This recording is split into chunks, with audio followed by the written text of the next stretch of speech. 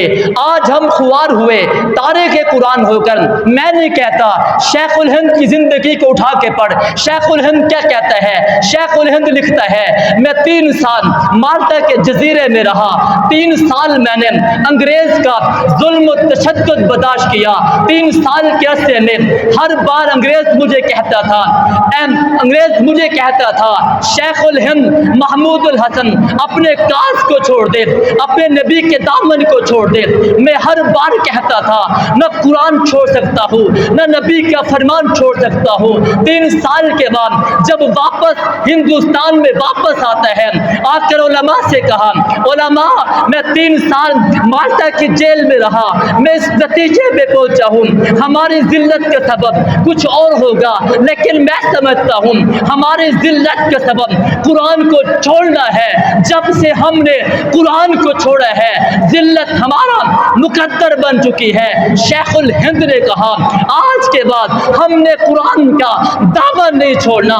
جب تم قرآن کا دامن نہیں چھوڑو گے اللہ تمہیں عزت عطا فرمائے گا۔ قرآن عظیم کتاب لیکن مظلوم کتاب۔ آج اس کتاب کے ساتھ جو ظلم ہوا ہے، کائنات میں خدا کی قسم ایسی کتاب پہ ظلم نہیں ہوا۔ کتابیں بڑی بڑی ہیں، 100 جلدوں میں بھی کتابیں ہیں، 50 جلدوں میں بھی کتابیں ہیں، کتابیں بہت ہیں۔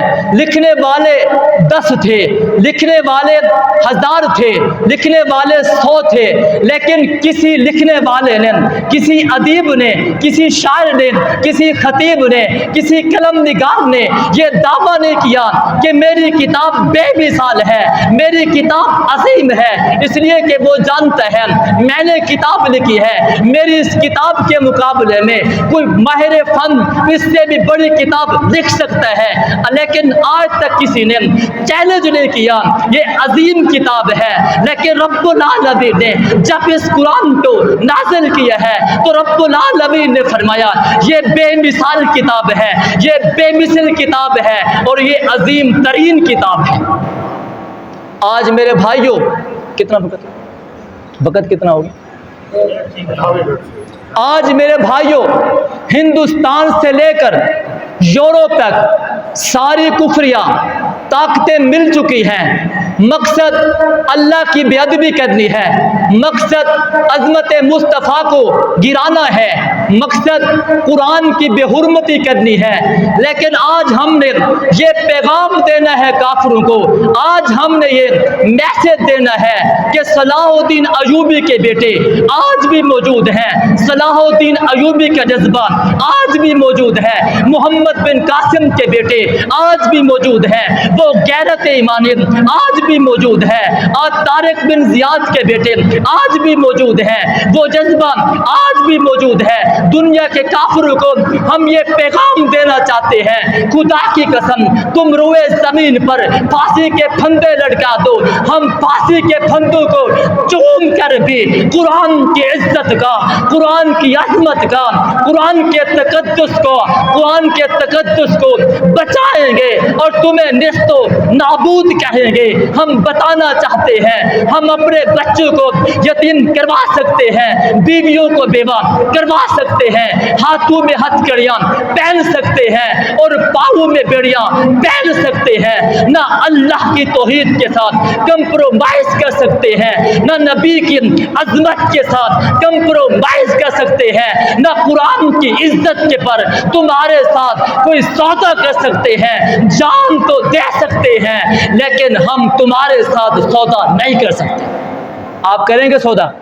نہیں کر سکتے، نہ ہم نے پہلے کیا ہے نہ اب کر سکتے ہیں۔